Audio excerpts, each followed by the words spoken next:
கர்த்தருடைய பரிசுத்த நாமத்துக்கு மகிமை உண்டாவதாக. நான் இன்னைக்கு ஒரு சாட்சி தான் சொல்லப் போறேன். ஆம், பார்த்தீங்கன்னா, இது என்னோட ஹெல்த் ரிலேட்டட் ஒரு டெஸ்டிமோனி. அ சின்ன வயசுல பார்த்தீங்கன்னா, ரொம்ப தின்னா இருப்பேன், ஒல்லியா. சாப்பிட மாட்டேன். ரொம்ப ஏமாத்துவேன். வீட்ல ஸ்கூல் டேஸ்லாம் பார்த்தீங்கன்னா, வீட்ல குடுத்து அனுப்பிச்சாலும் ஸ்கூல்ல அப்படியே வச்சுருவேன். சாப்பிட மாட்டேன். ஒரு 20 இயர்ஸ் அப்படி வரும்பொழுது தான், அப்ப காலேஜ் முடிக்கிற அந்த ஒரு ஸ்டேஜு. அப்போலாம் பார்த்தீங்கன்னா, நல்லா சாப்பிடுறதுக்கு நல்லா சாப்பிட ஆரம்பிச்சுட்டேன். அப்பதான் சாப்பிட ஆரம்பிச்சதுக்கப்புறம் நல்லா வெயிட் போட ஆரம்பிச்சுட்டேன். இது வந்து ஜெனரலா எல்லாருக்குமே அப்படிதான். நல்லா சாப்பிட்டா நல்லா கொஞ்சம் குண்டா இருக்க முடியும். கொஞ்சம் கம்மியா சாப்பிட்டா ஒல்லியா தான் இருக்க முடியும். இது வந்து எல்லாருக்கும் தெரிஞ்ச ஒரு விஷயம் தான். ஆனா எனக்கு அதனால வந்து பார்த்தீங்கன்னா, ம் கொஞ்சம் பிளட் பிரஷர் வந்து எப்பவுமே வந்து பார்த்தீங்கன்னா, ரொம்ப அப்படி ஜாஸ்தி அப்படி இருக்காது. அ கம்மியா சாப்பிடுறதுனால எனக்கு வந்து கொஞ்சம் கம்மியா தான் இருக்கும். கொஞ்சம் குறைவா தான் இருக்கும். எப்பவுமே கொஞ்சம் குறைவா தான் இருக்கும். ஆனா எனக்கு பிரெக்னன்சி அப்போ என்ன ஆயிடுச்சு, பிரெக்னன்சி இன்டியூஸ்ட் ஹைப்பர் டென்ஷன் அப்படின்னு சொல்லி பிரெக்னன்சில நமக்கு வந்து பிளட் பிரஷர் வந்து ஜாஸ்தி ஆகும். ஃபர்ஸ்ட்டு பாப்பாவுக்கு வந்து எனக்கு என்ன ஆயிடுச்சு, அ ஒரு 5 மந்த்ஸ் அந்த மாரி இருக்கும்பொழுதே கொஞ்சம் லைட்டா அப்படி ஸ்டார்ட் ஆச்சு. ஏன்னா எனக்கு கொஞ்சம் அப்படியே ஏதாவது என்ன சுத்தி எல்லாமே நல்லா இருந்தா தான் எனக்கு வந்து செட் ஆகும். ஒரு சிலது வந்து எனக்கு ஒரு மாதிரியா இருந்ததுன்னா, எனக்கு அத நெனச்சு ரொம்ப கொஞ்சம் கவலைப்படுவேன். அப்போ இது வந்து பார்த்தீங்கன்னா, நார்மல் டைம்ல நம்ம கவலைப்படுறது அது பரவால்ல. பட் பிரெக்னன்சில வந்து பார்த்தீங்கன்னா, ஒரு சில விஷயங்கள் நெனச்சு நம்ம கவலைப்படுறோம். அந்த மாரிலாம் இருந்துச்சுன்னா, கொஞ்சம் நமக்கு வந்து அந்த பால்பிட்டேஷன் வரும். பிரெக்னன்சி டைம்ல.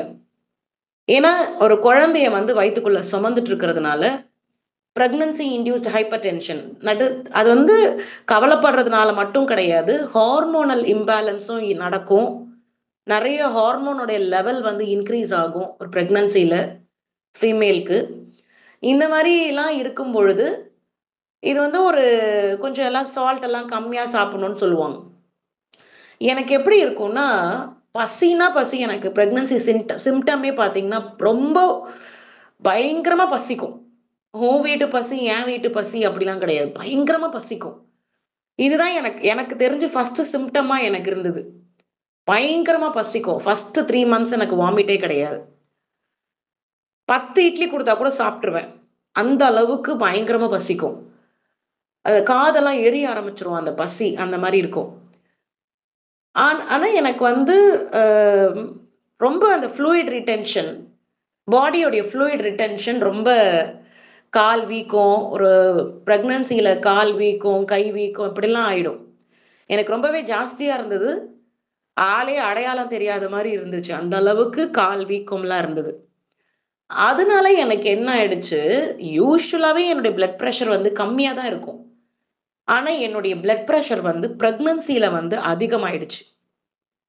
பிகாஸ் ஆஃப் இந்த நீர் வந்து உடம்புல ஒரு கர்ப்பமா இருக்கவும் தண்ணி நெறைய சேர ஆரம்பிக்கும். எனக்கு வந்து கொஞ்சம் எக்ஸ்ட்ரா ஜாஸ்தியாவே சேர ஆரம்பிச்சது. அதனால எனக்கு என்ன ஆயிடுச்சு, கொஞ்சம் ஹார்மோனல் இம்பேலன்ஸு அப்புறம் கொஞ்சம் ஒரு சிலது வந்து நல்லா தான் இருக்கும். அந்த மூட் ஸ்விங்ஸ் இருக்கும். பிரெக்னன்சில வந்து ஒரு மூட் ஸ்விங்ஸ் இருக்கும். அந்த மாரி சமயத்துல எனக்கு இந்த பிரஷர் வந்து எனக்கு கர்ப்பமா இருக்கும்பொழுது இந்த பிரஷர் எனக்கு வந்துருச்சு. அதுக்கப்புறம் பார்த்தீங்கன்னா, ஒரு 3 மந்த்ஸ் முடிஞ்சதுக்கு அப்புறம் தான் எனக்கு வாமிட் ஸ்டார்ட் ஆச்சு. அப்படியே போயிட்டே இருந்தது. அப்ப எனக்கு பார்த்தீங்கன்னா, டெலிவரி டைம்ல எனக்கு பிரஷர் ஜாஸ்தியா ஆயிடுச்சு, மாறிடுச்சு அப்படிங்கிறதுனாலேயே எனக்கு சிசேரியன் பண்ணினாங்க. நார்மல் டெலிவரிக்கு ட்ரை பண்ணல. டாக்டரே வந்து பிரஷர் இருக்கு. அதனால சிசேரியன் நம்ம போயிடலாம்னு சொல்லிட்டாங்க. சரின்னு எங்க அம்மாலாம் சொன்ன அடுத்த நிமிஷமே பயந்துட்டாங்க. பயந்து ஏன்னா, இன்னும் டெலிவரி அப்போ இன்னும் பிரஷர் இன்கிரீஸ் ஆயிடும் அப்படின்னு சொல்லி சிசேரியன் போயிட்டாங்க. இது ஒரு கேஸு. இப்போ 2nd பாப்பா அப்போ 2nd நான் பிரெக்னன்சி அப்போ, எனக்கு வந்து பார்த்தீங்கன்னா, ஃபர்ஸ்ட்டு சிம்ப்டமே வாமிட் தான். நான் ஃபர்ஸ்ட்டு பிரெக்னன்சில என்ன சொன்னேன், பயங்கர பசி. அதனால நெறைய சாப்பிட்டுடுவேன் அப்படின்னு. ஸோ இதெல்லாமே கூட ஒரு கிரைட்டீரியா இருக்கலாம் என்னோட ப்ரெஷர் இன்க்ரீஸ் ஆனது ஃபர்ஸ்ட் ப்ரெக்னன்சியில். ஆனால் செகண்ட் ப்ரெக்னன்சியில் பார்த்தீங்கன்னா எனக்கு வாமிட் தான் ஃபர்ஸ்ட் 3 மந்த்ஸ் நல்ல வாமிட்டு. எது இருந்தாலும் வாமிட் பண்ணிடுவேன் அந்த மாதிரி. அதனால எனக்கு எனர்ஜியே கிடையாது. இங்க வந்து பிளட் பிரஷரே எனக்கு கம்மி ஆயிடுச்சு. ஃபர்ஸ்ட் பிரெக்னன்சில ஜாஸ்தி ஆயிடுச்சு. செகண்ட் பிரெக்னன்சில பிளட் பிரஷரே கம்மி ஆயிடுச்சு. அப்படியே மாறி மயக்கம் வர மாரி அப்படிதான் இருந்தது. அதுக்கப்புறம் பார்த்தீங்கன்னா, பிரஷர் நார்மலா இருந்தது. ஆனா ஒரு 7த் மந்த், 8த் மந்த் அந்த மாரி டைம்ல என்னுடைய சுகர் வந்து கொஞ்சம் லைட்டா வேரியேஷன் இருந்தது. அப்ப எனக்கு ஏன்னா இந்த சுகர் அண்ட் பிரஷர் வந்து பார்த்தீங்கன்னா, பிரெக்னன்சில இன்க்ரீஸ் ஆகும். இன்க்ரீஸ் ஆகும். ஒரு சில பேருக்கு கரெக்ட்டா இருக்கும். ஒரு சில பேருக்கு இன்க்ரீஸ் ஆகும். அவங்கவங்க உடம்ப பொறுத்து. எனக்கு செகண்ட் பிரெக்னன்சில பிரஷர் கிடையாது. ஆனா சுகர் லெவல் வந்து வேரியேஷன் இருந்துச்சு.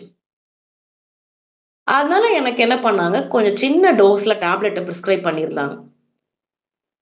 So, first pregnancy caesarean. அடுத்து 1 1/2 வருஷத்துல செகண்ட் நான் கன்சீவ் ஆயிட்டேன். செகண்ட் பிரெக்னன்சி வந்து ஆப்வியஸ்லி சிசேரியன். ஏன்னா, உள்ள யுட்ரஸ்ல போட்டிருக்கிற ஸ்டிச்சஸ் எல்லாம் அந்த அளவுக்கு ஹீல் ஆயிருக்காது. அதுல நார்மல் டெலிவரி பண்ண முடியாது. மேக்ஸிமம் பார்த்தீங்கன்னா, ஒரு சிசேரியனுக்கு அடுத்து மேக்ஸிமம் ஒரு 5 இயர்ஸ் ஆர் 6 இயர்ஸ் டிஃபரன்ஸ் இருந்தா தான் நார்மலுக்கு ட்ரை பண்ணா பெட்டரா இருக்கும். இல்ல ஸ்டிச்சஸ் வந்து பிரிஞ்சுக்கிறதுக்கான வாய்ப்பு இருக்கு. அதனால இந்த செகண்ட் பிரெக்னன்சி எனக்கு டிஃபால்ட்டாவே எனக்கு சிசேரியன். அந்த சிசேரியன்லயும் செகண்ட் பிரெக்னன்சில பார்த்தா பயங்கர ஒரு ஃபீவர்ல போய் அட்மிட் ஆன குழந்தை ஹார்ட் பீட் இன்க்ரீஸ் ஆகுது. மூவ்மெண்ட் கடைசியில மூவ்மெண்ட்டே தெரியவே இல்ல. குழந்தை மோஷன் போயிடுச்சு அப்படின்னு சொல்லி சொன்னாங்க. 2 பாப்பாவே மோஷன் போயிடுச்சு ஆக்சுவலி. 2 குழந்தைங்களுமே கர்த்தருடைய கிருபை தான். இல்லன்னா வயித்துக்குள்ளேயே ஏதாவது ஆயிருக்கும் குழந்தைங்க. அதனால 2மே எனக்கு ரொம்ப மிராக்கிள் தான் ஆக்சுவலி பார்த்தீங்கன்னா. என்னுடைய லைஃபே மிராக்கிள் தான். ஸோ இப்படிதான் 2 பிள்ளைங்க பிறந்து 2ம் செகண்ட் டைமும் சிசேரியன். ஏன்னா ஃபர்ஸ்ட் சிசேரியனா, செகண்ட் சிசேரியன். இப்போ இது வந்து பிரெக்னன்சி ரிலேட்டடு. அப்போ நான் என்ன பண்ணினேன்னா, ஆஃப்டர் டெலிவரியும் ஐ used to keep checking my blood sugar level and pressure. இது வந்து பார்த்தீங்கன்னா, ஆண்டவர் உனக்கு இந்த பிரெக்னன்சில தான் இப்படி ஆயிருக்கு. Because of hormonal imbalance. ஏன்னா 30 இயர்ஸ்ல நான் வந்து ஃபர்ஸ்ட் குழந்தை எனக்கு பிறந்தது. அப்போ 30ன்னும் பொழுது, அங்க வந்து கொஞ்சம் நமக்கு பாடியில வந்து ஒரு சில இம்பேலன்ஸ் நடக்க வாய்ப்புகள் இருக்கு. அதனால கூட எனக்கு இந்த மாரி வேரியேஷன்ஸ் இருந்திருக்கும். ஸோ இப்ப என்ன ஆச்சுன்னா, அதுக்கப்புறம் டெலிவரிக்கு அப்புறத்துலருந்து I used to keep checking my sugar level and pressure. ஆனா, ஆண்டவராகிய இயேசு கிறிஸ்து எனக்கு ஒரு நல்ல அவரு எனக்கு ரொம்ப பிடிக்கும். எப்படின்னா, "உனக்கு பிரெக்னன்சில இப்படி நடந்துச்சு. ஆனா, உன்னை எப்பயோ நான் பாதுகாப்பேன்." அப்படிங்கிறது தான் அவருடைய தீர்மானம் என்னை குறித்து. அப்ப ஆண்டவர் ஒவ்வொரு முறை செக் பண்ணும்போது என்னோட பிரஷர் நார்மலா இருக்கும், சுகர் நார்மலா இருக்கும். நெறைய பேருக்கு பார்த்தீங்கன்னா, அந்த பிரெக்னன்சி முடிஞ்சதுக்கு அப்புறமே அவங்க கேர் எடுக்காம விட்டதுனால, பிரஷரும், சுகரும் ஜாஸ்தி ஆயிட்டு, ஒரு லேடி நான் கேள்விப்பட்டேன். அவங்க பிரஷர்ல இறந்துட்டாங்க மிட் நைட்லன்னு சொல்லிட்டு. அப்போ குழந்தை வயித்துக்குள்ள இருக்கும் பொழுது பிரஷர் இன்கிரீஸ் ஆகுது, இல்ல சுகர் இன்கிரீஸ் ஆகுதுன்னா, அதுக்கப்புறம் ஆண்டவருடைய கிருபை நமக்கு இருக்கணும். அவருடைய கிருபை. அவருடைய கிருபை தான் நம்மள வாழ வைக்குது. அவருடைய கிருபை இல்லன்னா நம்மளால மூச்சு விடவே முடியாது. நெறைய பேரு சொல்லுவாங்க, "எனக்கு இது வேணும், அது வேணும். நான் இத எதிர்பார்க்கிறேன், அதை எதிர்பார்க்கிறேன்." ஆனா நான் ஒரு விஷயம் சொல்லுவேன். நான் மூச்சு விடுறதே ஆண்டவருடைய கிருபையினால தான். அதனால என்னால மூச்சு விட முடியுது. சரிங்களா? இப்படி ஒரு காரியத்த தான் ஆண்டவர் என்னுடைய வாழ்க்கையில பாதுகாப்பு எனக்கு குடுத்து கொண்டு வருகிறார். அப்போ இப்ப நான் ரீசென்ட்டா ஒரு 2 டேஸ் பிஃபோர் நான் என்ன சொன்னேன், தொடர்ந்து ரொட்டீன் செக்கப் நான் பண்ணிக்கிட்டே இருப்பேன்னு சொல்லிட்டு இருந்தேன் இல்லையா? பிரெக்னன்சிக்கு அப்புறம் ஒரு கன்சர்ன்டா செக் பண்ணுவேன். ஆனா எனக்கு பிரெக்னன்சிக்குலாம் முன்னாடி எப்படி கொஞ்சம் கம்மியா அப்படியே நார்மலா ஸ்டெபிலைஸ் ஆயிட்டு தான் இருந்திருக்கும். நான் ஒழுங்கா சாப்பிட மாட்டேன், ஏமாத்துவேன் அப்படிலாம் சொல்லிட்டு இருந்தேன் பாருங்க. அந்த மாரி ரேஞ்ச் தான் ஒரு ஸ்கூல் படிக்கிற ஒரு காலேஜ் படிக்கிற டியூரேஷன்ல எனக்கு எந்த மாதிரி blood pressure and sugar level இருந்துச்சோ அதே மாதிரி தான் இப்போ எனக்கு ஒரு 2 days பிஃபோர் எங்க அம்மா வீட்ல இருந்து நான் கிளம்பும் போது என் தங்கச்சி வந்து செக் பண்ணும் பொழுது எனக்கு ரெண்டுமே நார்மலா இருக்கு. சரிங்களா? இது வந்து எப்போ செக் பண்ணாலுமே எனக்கு நார்மலா தான் இருக்கு. நான் எதுக்கு இதெல்லாம் சொல்றேன்? என்ன இது ஒரு பிரஷர், சுகர் ரிலேட்டட் அப்படின்னு. இது வந்து வெரி காமனா மாறிடுச்சு. என்னுடைய அப்பா, அம்மா 2 பேருமே வந்து எங்க அம்மாவுக்கு பிரஷர் இருக்கு. எங்க அப்பாவுக்கு வந்து 2 பேருக்குமே சுகர் லெவல் இன்க்ரீஸ்ல இருக்கு. அதனால எங்களுக்கெல்லாம் எப்ப வேணா வர்றதுக்கான வாய்ப்புகள் இருக்கு. ஆனா இதுல நான் அடிச்சு சொல்லுவேன். கர்த்தர் என்னுடைய சுகர் லெவலையும், பிரஷரையும் அழகா சீராக எனக்கு அப்படியே அத வந்து ரேஞ்சுக்குள்ள வச்சிருக்கிறாரு. ஏன்னா, என்னுடைய வயசுல இருக்கிற எத்தனையோ பேர்களுக்கு ஹார்ட் அட்டாக் வந்திருக்குங்க. என்னுடைய வயசுல. கேள்விப்படுறோம் 25 வயசுல இருக்கிற பிள்ளைகளுக்கு ஹார்ட் அட்டாக் வருது.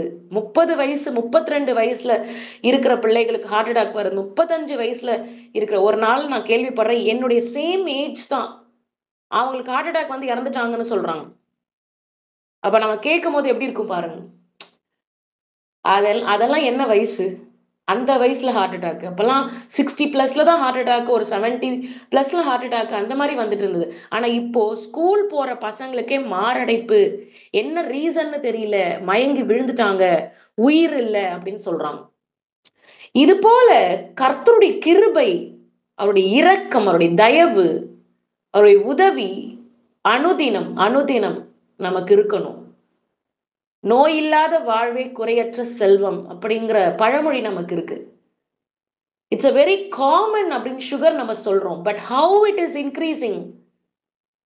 அந்த ட்ரேஸ்ல இருக்கும் பொழுதே ஆண்டவர் உணர்த்துவார். ஆண்டவர் நமக்கு இந்த சுகர், பிரஷருடைய இண்டிகேஷன் நமக்கு கொடுக்கிறார் பாருங்க. இதுதாம்மா ரேஞ்சு. இந்த ரேஞ்சு தாண்டி இருக்கு உனக்கு. ட்ரேஸ்ல இருக்கு. சாப்பாட கண்ட்ரோல் பண்ணு. சுகர கண்ட்ரோல் பண்ணு. சுகர் அதிகம் எடுத்துக்காத. ஆனா சில பேர் அதெல்லாம் கேட்கிறதே கிடையாது. சுகர், பிரஷர் ஜாஸ்தியா இருந்தாலும் பிரஷர் கம்மியாகணும்னா சால்ட் கம்மி பண்ணணும். கம்மியா சாப்பிடணும். ரெகுலர் எக்ஸர்சைசஸ் மானிட்டர் பண்ணிட்டே இருந்தா பிளட் பிரஷர் நார்மலா இருக்கும். ஆனா சுகர் ஆனா அத பண்றது இல்ல. சுகர் கண்ட்ரோல்ல இருக்கணும்னா ட்ரேஸ்ல இண்டிகேஷன் ஆண்டவர் குடுப்பார் பாருங்க. பிளட் டெஸ்ட் பண்ணும் பொழுது. அப்பவே நம்ம ரெடி ஆகணும். இங்க ஜனங்க இன்சுலின் எடுத்துக்கிட்டும் அதிகப்படியாக சுகர் ஆட் பண்ணி சாப்பிட்டுக்கிட்டு அந்த இன்சுலின் ரெசிஸ்டன்ஸ் ஆகுற அளவுக்கு மக்கள் மாறிடுறாங்க. நான் இவ்ளோ ஜூஸ் குடிப்பேன். இவ்ளோ சுகர் போடுவேன். ஒரு மாத்திரைய போட்டுக்குவேன். அந்த மாத்திரை வந்து ரெசிஸ்டன்ட்டா மாறிடும். அப்ப ஆண்டவர் அவர் காட்டுகிற இண்டிகேஷனுக்கு தாண்டி போகும் பொழுது நமக்கு விளைவுகளை ஏற்படுத்துது. அதனால வயது குறைவா இருக்கிற பிள்ளைகளுக்கு ஹார்ட் அட்டாக் வருதுன்னு சொன்னா, வயது முதிர்ந்த பிள்ளைகளுக்கு கொஞ்சம் சிந்தித்து பாருங்கள். கர்த்தருடைய கிருபை, கிருபை எப்ப கிடைக்கும்? அவருடைய கண்களில் ஒரு தயவு. அவருக்கு கீழ்ப்படியும் பொழுது கீழ்ப்படியும் பொழுது ஒரு கிரைட்டீரியா மட்டும் இல்ல. எல்லா கிரைட்டீரியாலயும் நம்ம அவர் கீழ்ப்படியணும். கீழ்ப்படியணும். நான் நல்லா பிரேயர் பண்ணுவேன். நல்லா பைபிள் வாசிப்பேன். ஆண்டவர் எனக்கு ரொம்ப பிடிக்கும். இது மட்டும் போதாது. அவர் செய்ய வேண்டாம்னு சொல்றத நம்ம செய்யவே கூடாது. இந்த மாதிரி இருக்கும்போது அவருடைய கண்களில் கிருபை கிடைக்கும்.